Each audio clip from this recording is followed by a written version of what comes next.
इस वीडियो में मैं आपसे बात करूंगा, जैसा कि आप सभी को मालूम है, अधीनस्थ बोर्ड यानी कि RSMSSB बोर्ड द्वारा NHM डिपार्टमेंट के कुछ एग्जाम आयोजित किए जा रहे हैं। कुछ एग्जाम हो गए और बहुत कुछ एग्जाम अभी भी बाकी है।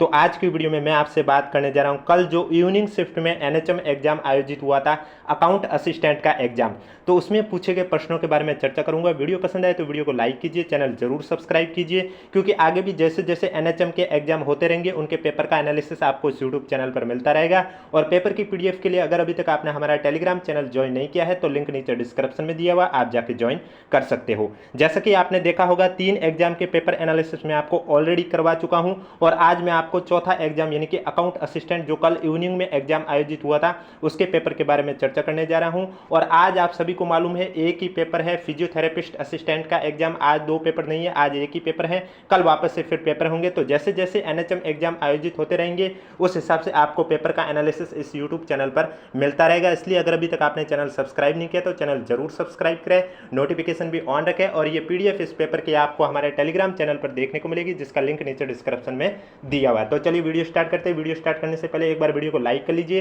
क्योंकि जितने ज़्यादा आप लाइक करोगे हमें उतने ही अधिक मोटिवेट होंगे, और हम जितने अधिक मोटिवेट होंगे उतने ही आपके लिए हम पेपर लेके आएंगे। तो चलिए वीडियो स्टार्ट करते हैं। क्वेश्चन नंबर फर्स्ट है, 2 सूची दे रखी है, सूची फर्स्ट और सूची सेकंड, जिसमें आपको वित्त वर्ष 2024 में भारत में प्रचलित कीमतों पर जोड़े गए कुल शकल मूल्य में क्रमशः क्षेत्र व क्षेत्र के अंश दे रखे। यानी कि सूची फर्स्ट में आपको क्षेत्र दे रखा है कृषि, उद्योग और सेवा का, और सूची सेकंड में उनके अंश दे रखे हैं। आपको सुमिलित करके करेक्ट आंसर बताना है कि कृषि में कितना प्रतिशत है, उद्योग में कितना प्रतिशत है और सेवा में कितना प्रतिशत है प्रचलित कीमतों पर शकल मूल्य का। तो इसमें आपका जो करेक्ट आंसर है, कृषि की बात करें तो कृषि में आपका हो जाएगा 17.7%। कितना हो जाएगा? 17.7%। इसके बाद आपका आता उद्योग, उद्योग में आपका हो जाएगा 27.6%, 27.6%। इसके बाद आपका था सेवा, सेवा में हो जाएगा 54.7%। यानी कि इसका जो करेक्ट आंसर है वो हो जाएगा पहले का C, दूसरे का B, तीसरे का ए आपका राइट आंसर हो जाएगा। नेक्स्ट क्वेश्चन है आपके सामने, प्रथम मील कंपनी का नाम और दूसरे साइड उनका स्थापना का स्थान वो स्थापना का वर्ष दिया गया है। आपको सुमिलित करके करेक्ट आंसर बताना है। वीडियो में आपसे भी एक क्वेश्चन पूछा जाएगा जिसका राइट आंसर आपको नीचे कमेंट बॉक्स में बताना होगा। सबसे पहले दे रखा है टाटा आयरन व स्टील कंपनी की स्थापना कब हुई और कहाँ पर हुई है। तो टाटा आयरन व स्टील कंपनी की स्थापना 1907 में हुई थी। कहाँ पर हुई थी? जमशेदपुर में। कहाँ पर हुई थी? जमशेदपुर में। इसके बाद आपको दे रखा है शक्ति चालित जूट मिल। तो शक्ति चालित जूट मिल है, इसकी स्थापना 1859 में हुई थी रिसरा में। इसकी स्थापना कहाँ हुई थी? रिसरा में 1859 में हुई थी।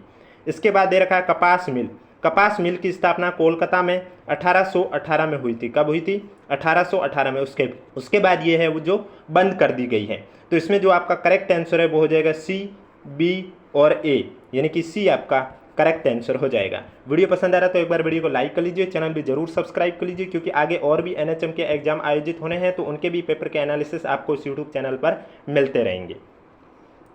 नेक्स्ट क्वेश्चन है आपके सामने, कारखाना अधिनियम 1948 के अनुच्छेद 51 के अनुसार किसी भी वैश्य श्रमिक को किसी कारखाने में किसी भी सप्ताह में कितने दिन से अधिक, कितने घंटे से अधिक काम करने की आवश्यकता या अनुमति नहीं है। आपके पास ऑप्शन है 10 घंटे, 48 घंटे, 62 घंटे, 24 घंटे। तो इसमें जो आपका करेक्ट आंसर है वो हो जाएगा कारखाना अधिनियम 1948 के अनुच्छेद 51 के अनुसार किसी भी वयस्क श्रमिक को किसी कारखाने में किसी भी सप्ताह में 48 घंटे से अधिक काम करने की आवश्यकता या अनुमति नहीं है। करेक्ट आंसर आपका हो जाएगा बी आपका राइट आंसर हो जाएगा। नेक्स्ट क्वेश्चन है आपके सामने, कारखाना अधिनियम 1948 के तहत एक श्रमिक कितने दिनों के काम के बाद वेतन सहित वार्षिक अवकाश के लिए पात्र हैं? 160 दिन, 200 दिन, 180 दिन, 240 दिन। तो इसमें आपका राइट आंसर हो जाएगा कारखाना अधिनियम 1948 के तहत एक श्रमिक है वो 240 दिन के काम के बाद वेतन सहित वार्षिक अवकाश के लिए पात्र हैं, यानी कि डी आपका करेक्ट आंसर हो जाएगा। नेक्स्ट क्वेश्चन है आपके सामने, एक साइड पंचवर्षीय योजनाएं दे रखी हैं और दूसरे साइड उनके लक्षित संवर्धी दर दे रखी है। आपको सुमिलित करके करेक्ट आंसर बताना है कि कौन सी पंचवर्षीय योजना का जो लक्षित दर है वो कौन सा है। तो सबसे पहले दे रखा है प्रथम पंचवर्षीय योजना। प्रथम पंचवर्षीय योजना की लक्षित दर की बात करें तो इसकी लक्षित दर है 2.1%। इसके बाद है द्वितीय पंचवर्षीय योजना। द्वितीय पंचवर्षीय योजना की लक्षित दर है 4.5%। इसके बाद दे रखा है तृतीय पंचवर्षीय योजना। तृतीय पंचवर्षीय योजना का लक्षित दर है 5.6%। इसके बाद है चतुर्थ पंचवर्षीय योजना। चतुर्थ पंचवर्षीय योजना का लक्षित दर है 5.7%। यानी कि इसमें जो आपका करेक्ट आंसर है वो हो जाएगा DCBA, सी आपका करेक्ट आंसर हो जाएगा। नेक्स्ट क्वेश्चन है आपके सामने, एक साइड अधिनियम का नाम दे रखा है और दूसरे साइड अधिनियम की शुरुआत कब हुई है वो दे रखा है। आपको सुमेलित करके करेक्ट आंसर बताना है। तो उद्योग विकास व नियमन अधिनियम, इसकी जो शुरुआत है वो कब हुई है? इसकी शुरुआत हुई है 1951 में। इसके बाद आपका दे रखा है MRTP अधिनियम। MRTP अधिनियम की शुरुआत हुई है 1969 में। इसके बाद आपका दे रखा है विदेशी विनिमय नियमन अधिनियम। विदेशी विनिमय नियमन अधिनियम की शुरुआत है वो 1973 में हुई है।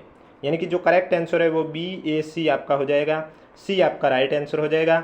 और अगर अभी तक वीडियो को लाइक नहीं किया तो एक बार वीडियो को लाइक कर लीजिए, चैनल भी जरूर सब्सक्राइब कर लीजिए। जितना ज़्यादा आप लाइक करोगे हमें उतना ही अधिक मोटिवेट मिलेगा और उससे कि हम आपके आगामी एग्जाम जो कि NHM के अभी होने हैं तो उनके भी पेपर एनालिसिस आपको इस यूट्यूब चैनल पर मिलते रहेंगे। PDF आपको हमारे टेलीग्राम चैनल पर देखने को मिलेगी जिसका लिंक नीचे डिस्क्रिप्शन में दिया हुआ है। अनिवार्य कर्मचारी भविष्य निधि पंजीकरण हेतु एक संगठन में न्यूनतम कितने कर्मचारियों की आवश्यकता होती है? 20 कर्मचारी, 50 कर्मचारी, 5 कर्मचारी, 10 कर्मचारी। तो इसमें आपका राइट आंसर हो जाएगा अनिवार्य कर्मचारी भविष्य निधि पंजीकरण हेतु एक संगठन में न्यूनतम 20 कर्मचारियों की आवश्यकता होती है। ये आपका करेक्ट आंसर हो जाएगा।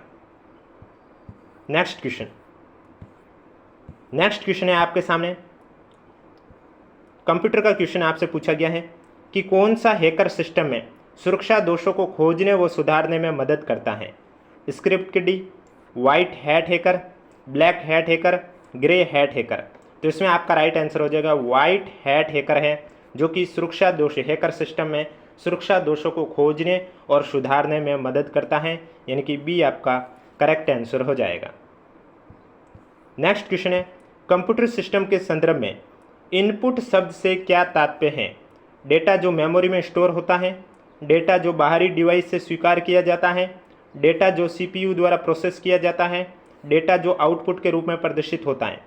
तो इनपुट शब्द से क्या तात्पर्य है? इनपुट का अर्थ हुआ डेटा जो बाहरी डिवाइस से स्वीकार किया जाता है। यानी कि बी आपका करेक्ट आंसर हो जाएगा। नेक्स्ट क्वेश्चन है आपके सामने, ई गवर्नेंस के संदर्भ में सरकारों के लिए प्रौद्योगिकी क्यों महत्वपूर्ण है?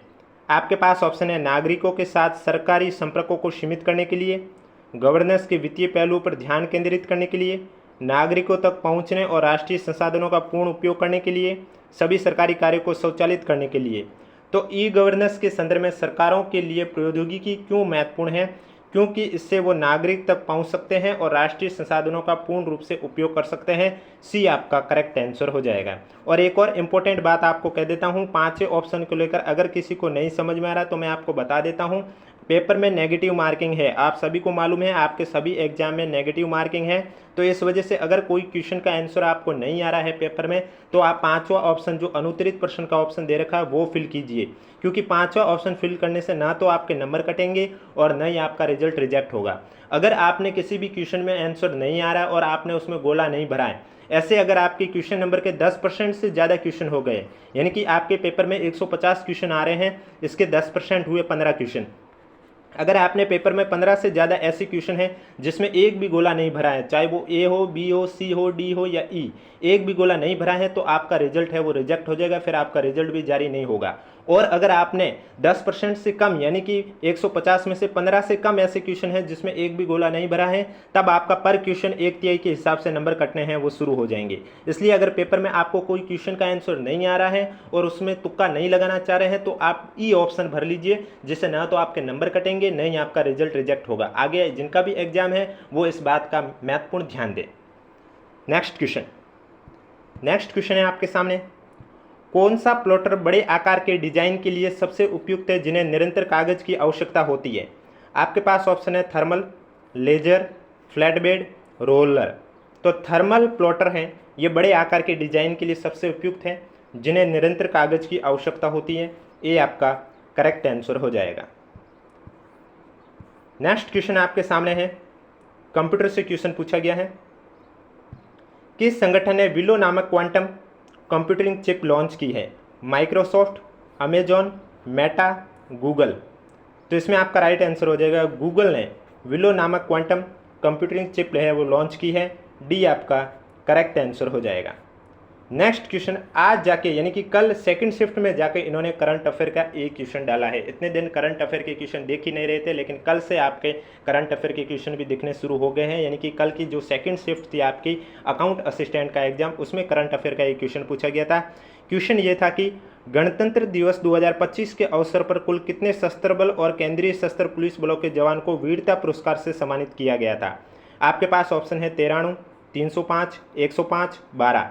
तो इसमें आपका राइट आंसर हो जाएगा, गणतंत्र दिवस 2025 के अवसर पर कुल 93 सशस्त्र बल और केंद्रीय सशस्त्र पुलिस बलों के जवान को वीरता पुरस्कार से सम्मानित किया गया। ये आपका करेक्ट आंसर हो जाएगा। और अगर अभी तक वीडियो को लाइक नहीं किया तो एक बार वीडियो को लाइक कर लीजिए, चैनल भी जरूर सब्सक्राइब कर लीजिए, क्योंकि आगे भी पेपर के एनालिसिस आपको इस यूट्यूब चैनल पर मिलते रहेंगे। जैसे जैसे एनएचएम के एग्जाम होते रहेंगे उसी तरह आपको पेपर के एनालिसिस भी देखने को मिलेंगे।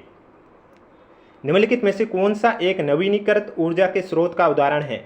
सौर ऊर्जा, पेट्रोलियम, कोयला, प्राकृतिक गैस। तो इसमें जो सौर ऊर्जा है यह आपके नवीनीकृत ऊर्जा के स्रोत का उदाहरण है, यानी कि ये आपका करेक्ट आंसर हो जाएगा। नेक्स्ट क्वेश्चन है आपके सामने, निम्न में से कौन सा रोग वायरस द्वारा होता है?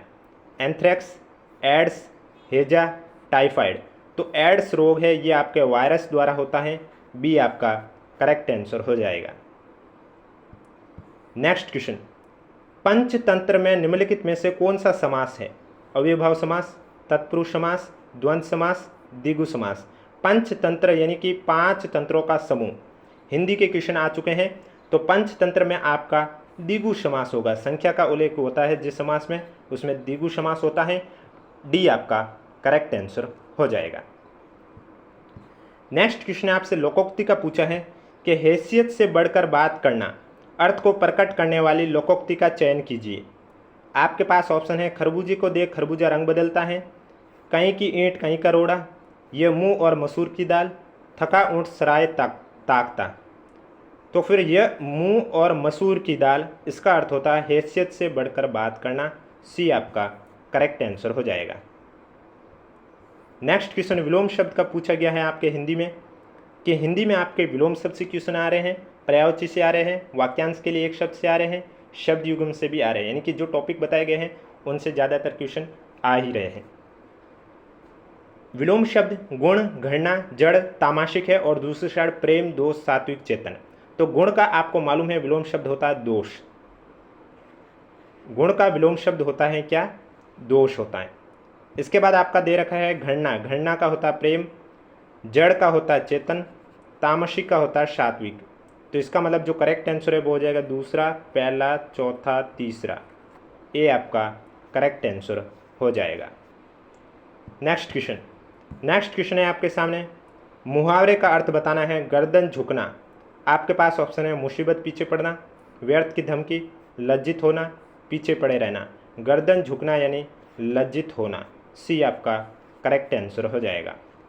हिंदी से नेक्स्ट क्वेश्चन पूछा गया है कि जो पहले जन्मा हो वाक्यांश के लिए एक शब्द क्या है? अजन्मा, अगोचर, अग्रज, अग्रगण्य। जो पहले जन्मा हो वाक्यांश के लिए एक शब्द है अग्रज, यानी कि सी आपका करेक्ट आंसर हो जाएगा। नेक्स्ट क्वेश्चन है आपके सामने, स्वर संधि का उदाहरण नहीं है। अत्यधिक, सदैव, वागीश, नयन। तो वागीश वाक प्लस इस, जिसमें व्यंजन संधि होती है, इसमें स्वर संधि नहीं है। सी आपका करेक्ट आंसर हो जाएगा, जिसमें आपके स्वर संधि का उदाहरण नहीं है। वागीश, वागीश में आपके कौन सी संधि है? व्यंजन संधि है। नेक्स्ट क्वेश्चन आपके सामने हिंदी का पूछा गया है कि अशुद्ध वाक्य का चयन कीजिए। पहला है, वहाँ बहुत भीड़ जमा थी, दूध में चीनी कम है, कृपया मेरी प्रार्थना स्वीकार करने की कृपा करें, पक्षी आकाश में उड़ते हैं। तो इसमें जो सी दे रखा है, कृपया मेरी प्रार्थना स्वीकार करने की कृपा करें, कृपया भी आ रहा है, कृपा भी आ रहा है, इसलिए ये कथन है, ये वाक्य है, ये सेंटेंस अशुद्ध है, यानी कि सी आपका करेक्ट आंसर हो जाएगा। नेक्स्ट क्वेश्चन है आपसे, तो हिंदी के क्वेश्चन कंप्लीट हुए। अब एक साइड नेक्स्ट क्वेश्चन आपके सामने अभियान है और दूसरी साइड उनकी शुरुआत कब की गई उसके बारे में दे रखा है, आपको सम्मिलित करके करेक्ट आंसर बताना है। सबसे पहले 2016 में कौन सा अभियान शुरू किया गया है उसके बारे में बताना है। तो 2016 में आपका प्रधानमंत्री सुरक्षित मातृत्व अभियान सुरक्षित किया गया है, यानी कि जिसे कहते हैं PMSMA, प्रधानमंत्री सुरक्षित मातृत्व अभियान, जिसकी शुरुआत 2016 में हुई थी। उसके बाद 2017 में आपके लक्ष्य प्रोग्राम की शुरुआत की गई थी। 2018 में एनीमिया मुक्त भारत अभियान की शुरुआत की गई कार्यक्रम की, और 2019 में सुमन यानी कि सुरक्षित मातृत्व आश्वासन अभियान की शुरुआत की गई थी। CDAB आपका करेक्ट आंसर हो जाएगा। CDAB यानी कि इसमें जो राइट आंसर है वो आपका हो जाएगा डी। नेक्स्ट क्वेश्चन है, मिड डे मील कार्यक्रम को किस नाम से भी जाना जाता है? स्कूल स्वास्थ्य कार्यक्रम, स्कूल लंच कार्यक्रम, आंगनवाड़ी कार्यक्रम, पोषण कार्यक्रम। तो मिड डे मील कार्यक्रम का अन्य नाम है पोषण कार्यक्रम, यानी कि डी आपका करेक्ट आंसर हो जाएगा। अगर अभी तक वीडियो को लाइक नहीं किया तो एक बार वीडियो को लाइक कर लीजिए, चैनल भी जरूर सब्सक्राइब कर लीजिए। जितने ज़्यादा आप लाइक करोगे हम उतने ही अधिक मोटिवेट होंगे, जिससे कि हम आपके आगे भी जो NHM के और बचे पेपर हैं उनके भी जैसे जैसे पेपर होंगे वैसे वैसे आपको इस यूट्यूब चैनल के माध्यम से एनालिसिस मिलता रहेगा। इसलिए अगर अभी तक आपने चैनल सब्सक्राइब नहीं किया तो चैनल जरूर सब्सक्राइब करें, और PDF आपको हमारे टेलीग्राम चैनल पर देखने को मिलेगी, जिसका लिंक नीचे डिस्क्रिप्शन में दिया हुआ है, वहाँ मैं PDF अपलोड कर चुका हूँ।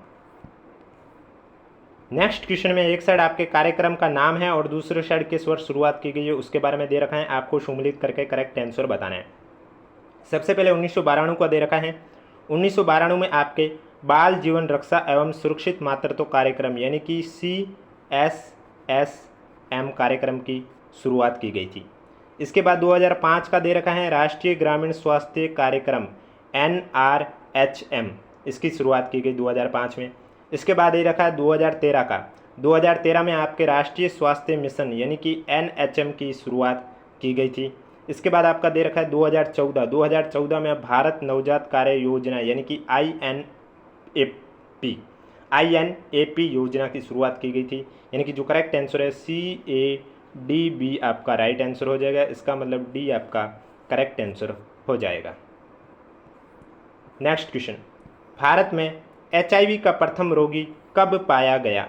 आपके पास ऑप्शन है 1986, 1992, 1975, 1982। तो HIV का जो प्रथम रोगी है वो 1986 में पाया गया, यानी कि ए आपका करेक्ट आंसर हो जाएगा। नेक्स्ट क्वेश्चन है आपके सामने, जननी सुरक्षा योजना का मुख्य उद्देश्य क्या है? गर्भवती महिलाओं को मुफ्त दवाएं वितरित करना, संस्थागत प्रसव को बढ़ावा देना और मातृ और नवजात मृत्यु दर को कम करना, बच्चों के लिए मुफ्त टीकाकरण प्रदान करना, परिवार नियोजन विधियों के लिए वित्तीय सहायता प्रदान करना। तो जननी सुरक्षा योजना का जो मुख्य उद्देश्य है वो है संस्थागत प्रसव को बढ़ावा देना, मातृ और नवजात मृत्यु दर को कम करना, यानी कि बी आपका करेक्ट आंसर हो जाएगा। नेक्स्ट क्वेश्चन है, निर्धारण वर्ष 2025-26 के लिए वेतन से आय मद में मानक कटौती की राशि कितनी है? 40,000, 25,000, 75,000, 50,000। तो निर्धारण वर्ष 2025-26 के लिए वेतन से आय मद में मानक कटौती की जो राशि है वो 75,000 है, यानी कि सी आपका करेक्ट आंसर हो जाएगा। एक बार कमेंट बॉक्स में हमें जरूर बताएं आपको वीडियो कैसा लगा, और इसी वीडियो में आपसे भी एक क्वेश्चन पूछा जाएगा जिसका राइट आंसर आपको नीचे कमेंट बॉक्स में बताना होगा। JSY की फुल फॉर्म क्या है? JSY की फुल फॉर्म आपको बताना है।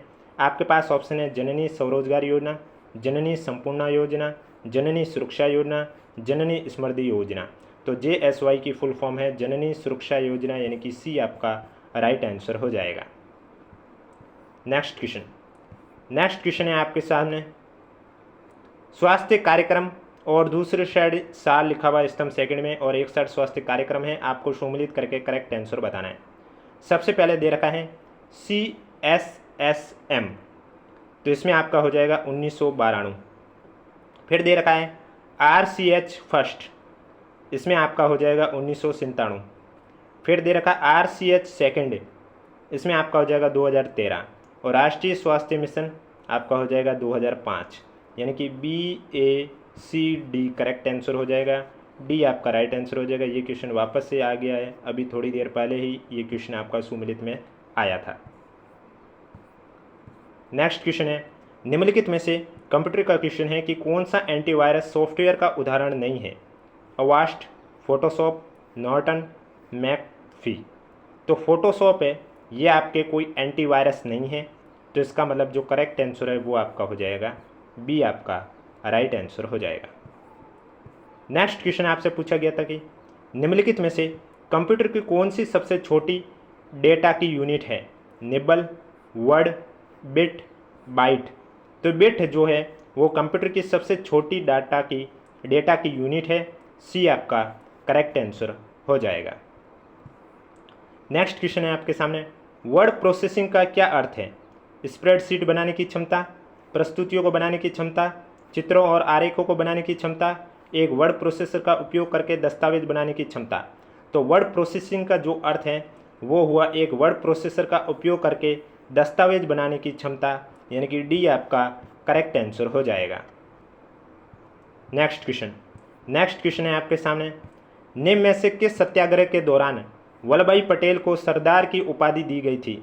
बारदोली, पवनार, चंपारण, खेड़ा। तो जीके के क्वेश्चन आने शुरू हो चुके हैं, तो इस क्वेश्चन में आपका राइट आंसर हो जाएगा बारदोली सत्याग्रह के दौरान सरदार वल्लभ भाई पटेल को सरदार की उपाधि दी गई थी। ए आपका करेक्ट आंसर हो जाएगा। अब नेक्स्ट क्वेश्चन है, इसका राइट आंसर आपको नीचे कमेंट बॉक्स में बताना है कि इसका राइट आंसर क्या होगा कि निम्न में से किसने दलितों के प्रति समाज का दृष्टिकोण परिवर्तित करने के लिए दलितों द्वारा पुस्तक लिखी है? आपके पास ऑप्शन है हरविलास शारदा, जुगल किशोर चतुर्वेदी, चांदकरण शारदा, मास्टर आदित्येंद्र। इसका राइट आंसर आपको नीचे कमेंट बॉक्स में बताना है। और वीडियो पसंद आ रहा है तो एक बार वीडियो को लाइक कर लीजिए, चैनल भी जरूर सब्सक्राइब कर लीजिए, क्योंकि आगामी एग्जाम जो एनएचएम के बचे एग्जाम हैं उनका भी पेपर एनालिसिस आपको इसी यूट्यूब चैनल पर मिलता रहेगा। और पेपर की पीडीएफ आपको हमारे टेलीग्राम चैनल पर मिलती रहेगी, जिसका लिंक नीचे डिस्क्रिप्शन में दिया हुआ है। हरियाली अमावस्या का पर्व किस तिथि को मनाया जाता है? श्रावण अमावस्या, आषाढ़ अमावस्या, फाल्गुन अमावस्या, कार्तिक अमावस्या। तो हरियाली अमावस्या आपके श्रावण अमावस्या को मनाई जाती है। ए आपका करेक्ट आंसर हो जाएगा। नेक्स्ट क्वेश्चन है आपके सामने, 2011 की जनगणना के अनुसार निम्नलिखित में से राजस्थान के किस जिले में जनसंख्या का घनत्व न्यूनतम है? जालोर, झालावाड़, जयपुर, जैसलमेर। तो 2011 की जनगणना के अनुसार देखा जाए तो जैसलमेर जिले की जनसंख्या का जो घनत्व है वो आपके न्यूनतम है, यानी कि डी आपका करेक्ट आंसर हो जाएगा। नेक्स्ट क्वेश्चन है आपके सामने, विश्व बैंक के द्वारा 2021 में भारत को निम्न में से किस श्रेणी में वर्गीकृत किया गया था? उच्च मध्यम आय अर्थव्यवस्था, उच्च आय अर्थव्यवस्था, निम्न आय अर्थव्यवस्था, निम्न मध्यम आय अर्थव्यवस्था। तो विश्व बैंक के द्वारा 2021 में भारत को निम्न मध्यम आय अर्थव्यवस्था की श्रेणी में वर्गीकृत किया था, यानी कि डी आपका करेक्ट आंसर हो जाएगा। नेक्स्ट क्वेश्चन है, निम्न में से किस राज्य का देश में न्यूट्री सीरियल के उत्पादन में पहला स्थान है? इकोनॉमिक रिव्यू 2023-24 के अनुसार। आपके पास ऑप्शन है महाराष्ट्र, उत्तर प्रदेश, राजस्थान, कर्नाटक। तो इसमें आपका जो करेक्ट आंसर है वो हो जाएगा उत्तर प्रदेश राज्य का देश में न्यूट्री सीरियल के उत्पादन में पहला स्थान है, यानी कि बी आपका करेक्ट आंसर हो जाएगा। नेक्स्ट क्वेश्चन, निम्नलिखित में से कौन सी संसदीय समिति का गठन कृष्ण मेनन समिति के सुझाव पर किया गया है? प्राक्कलन समिति, विशेषाधिकार समिति, लोक लेखा समिति, सार्वजनिक उपक्रम संबंधी समिति। तो इसमें आपका राइट आंसर हो जाएगा सार्वजनिक उपक्रम संबंधी समिति का गठन है वो कृष्ण मेनन समिति के सुझाव पर किया गया है। डी आपका करेक्ट आंसर हो जाएगा। नेक्स्ट क्वेश्चन है, राजस्थान उच्च न्यायालय में न्यायाधीशों की स्वीकृत पद संख्या कितनी है? 50, 52, 33, 48। तो राजस्थान हाईकोर्ट में न्यायाधीशों की स्वीकृत पद संख्या 50 है। ए आपका राइट आंसर हो जाएगा। इसकी जो मुख्य पीठ है वो तो आपके जोधपुर में है। कहाँ पर है? जोधपुर में। और जो उसकी स्थायी खंडपीठ है वो आपके जयपुर में है। कहाँ पर है? जयपुर में है। नेक्स्ट क्वेश्चन है आपके सामने, निम्न में से कौन सा जानवर world wide fund for nature यानी कि WWF के लोगो में है? WWF का जो लोगो है इसमें कौन से जानवर का फोटो है? आपके पास ऑप्शन है सफ़ेद हाथी, बाघ, कंगारू, विशाल पांडा। तो WWF के लोगो में विशाल पांडा जानवर है उसका लोगो में फ़ोटो है, यानी कि डी आपका करेक्ट आंसर हो जाएगा। तो ये थे आपके कल जो अकाउंट असिस्टेंट का पेपर हुआ था उसमें पूछे गए हिंदी के क्वेश्चन मैंने आपको करवाए हैं, कंप्यूटर के क्वेश्चन करवाए हैं और जीके के भी क्वेश्चन करवाए हैं। वीडियो पसंद आए तो वीडियो को लाइक कीजिए, चैनल ज़रूर सब्सक्राइब कीजिए, क्योंकि आगामी एग्ज़ाम और भी बाकी है एनएचएम के। अभी तो आपके सिर्फ 5 ही एग्ज़ाम हुए हैं और भी एग्ज़ाम बाकी हैं। आज सिर्फ एक ही एग्ज़ाम हुआ था, उसका भी पेपर एनालिसिस और आगामी एग्ज़ाम जो होने वाले हैं उनके भी पेपर एनालिसिस आपको इस यूट्यूब चैनल पर मिलते रहेंगे। इसलिए अगर अभी तक आपने चैनल सब्सक्राइब नहीं किया तो चैनल ज़रूर सब्सक्राइब करें, नोटिफिकेशन भी ऑन रखिए। और पीडीएफ के लिए अगर अभी तक आपने हमारा टेलीग्राम चैनल ज्वाइन नहीं किया है तो लिंक नीचे डिस्क्रिप्शन में दिया हुआ, आप जाके ज्वाइन कर सकते हो।